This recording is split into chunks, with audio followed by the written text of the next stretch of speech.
Devaluation, victim or volunteer. The devaluation. People often regard this as one complete stage that follows the glorious seduction of the golden period. It's in fact made up of several parts. Sometimes there is the stranger period at the beginning, and it's so called because to you it seems like you're dealing with somebody completely different to the person that you know and love. This is when the transition occurs between the seduction and the insidious abuse of the sustained devaluation that is just around the corner. This stranger period should be regarded as the calm before the storm, and if you are among the few who recognize it when it happens, it is a clear signal and that you need to get out. Most, of course, don't recognize it and therefore remain incumbent.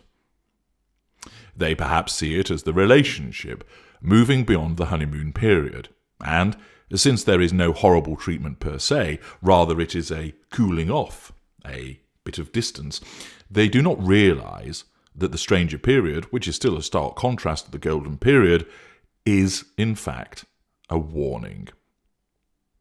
The stranger period is at the beginning of the period of devaluation and is a clear marker that there are far worse times ahead.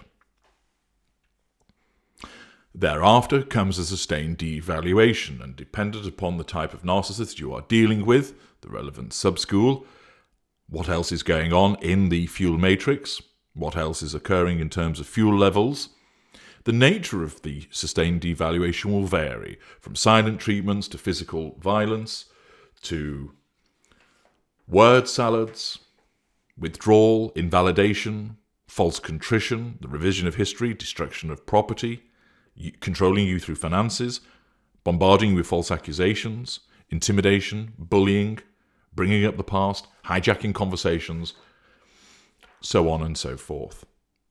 And during the sustained devaluation period, there will of course be respite periods before you're plunged back into the sustained devaluation again. When there is the move from golden period to stranger period, you are unlikely to query this shift to any great extent. Should you have done so? Should you have paid greater attention to the narcissist, just as we always demanded? Should you have wondered why we didn't answer your telephone call with the enthusiasm that we once did? Ought you to have questioned why we seemed less interested in doing things with you? Did you perhaps see it, but instead mistakenly put it down to us being tired? Maybe you just thought it was because we had had a rough day at work. You asked if we were okay, and we assured you that we were. But there was no conviction in our responses. They were flat and otherworldly. But you didn't press any further.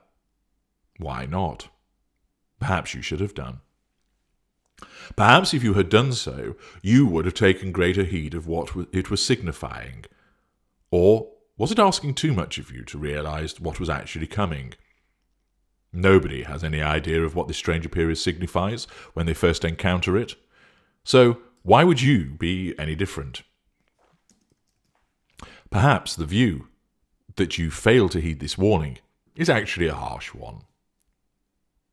What then of the devaluation proper, the unpleasant behaviour when the darkness descended and the abuse really came? Of course, it is the false default setting of our kind, that everything is your fault. That is the way that we have been created. That is the way that we conduct ourselves in order to protect our necessity of asserting control. The fragility that arises from those threats which manifest repeatedly through your behaviour. We must project blame shift and remain unaccountable, whilst ensuring that you are regarded as culpable, liable and blameworthy. It is part of the assertion of control that is necessary to apply against you. Yet, if one strips away this all too readily applied blame, what then? Would the objective observer reach the conclusion of victim or volunteer? What do you think? Do not think that this is one of our standard exercises attributing blame. I've already conceded that such blame shifting is one of our key manipulations. But I am lifting that usual approach and posing the question as to whether during devaluation you might be regarded as a victim or a volunteer. The first time that we doled out a silent treatment which lasted a day, should you have known then what you were dealing with and removed yourself, or is that unrealistic? What about when there was the second period of being frozen out? Or the third? Maybe not after those. After all, you dealt with them, didn't you? Perhaps then you ought to have realised when we lost our temper with you over what appeared to be nothing. What about when those savage words and insults were shouted at you? That is emotional violence. That is abusive. Why didn't you walk away then? You stayed. Could it then be argued that you volunteered for more dressings down? How about when we began to gaslight you? We toyed with your reality, confusing you and bewildering you. Did you recognise then what was going on? You're clever, aren't you? Resourceful and independent. Surely you knew what was happening. Besides, all of this was taking place alongside the shouting matches and the cold shoulders. Surely the alarm bells were ringing by now, weren't they? Did you hear them and ignore them, or did you just not hear them? What about the times when we took your car without asking, ate the food that you set aside, stopped you sleeping properly by elbowing you all night? What about the repeated stopping out late and the flirtation with other women or men? Surely you noticed all of that. In fact, we know you did, because we made sure that you did, able to control you and gain our precious fuel. So you experienced all of this, and yet you still stayed.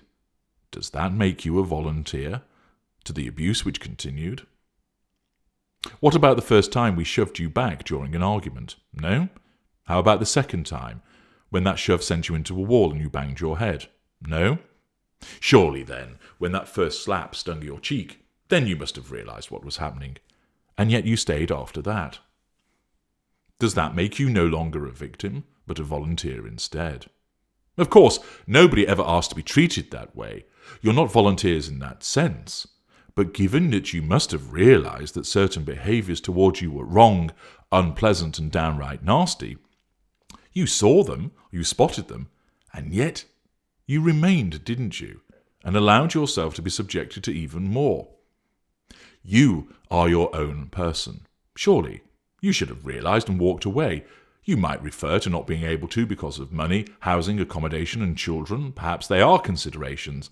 When pitted, however, against your own safety and sanity, what should actually be protected first? Accordingly, reflecting on all that happened to you, the repeated manipulative and abusive behaviours, which were never isolated examples, but were rather repeated, habitual, a pattern, a set of increasing violations against you. You experienced all of this, yet are you a victim, or did you in fact volunteer for this by remaining in the firing line?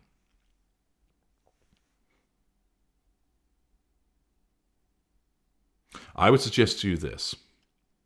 To volunteer is to be able to exercise a degree of decision-making and control over your own person. That means an informed decision. You were never allowed to make an informed decision because we never let you. We never made you understand truly what you were dealing with. Furthermore, all of this presents the following, doesn't it? It just shows how powerful the effect of emotional thinking is generated by the addiction to the narcissist. The very fact, as I have invited you to reflect and consider upon your situation, to see how an argument could be created, that you saw all of these things happening, you experienced them all, and yet you remained. You did nothing. Or you tried to do certain things, but not effectively so. And therefore, one would create an argument that you must have volunteered if you didn't get out.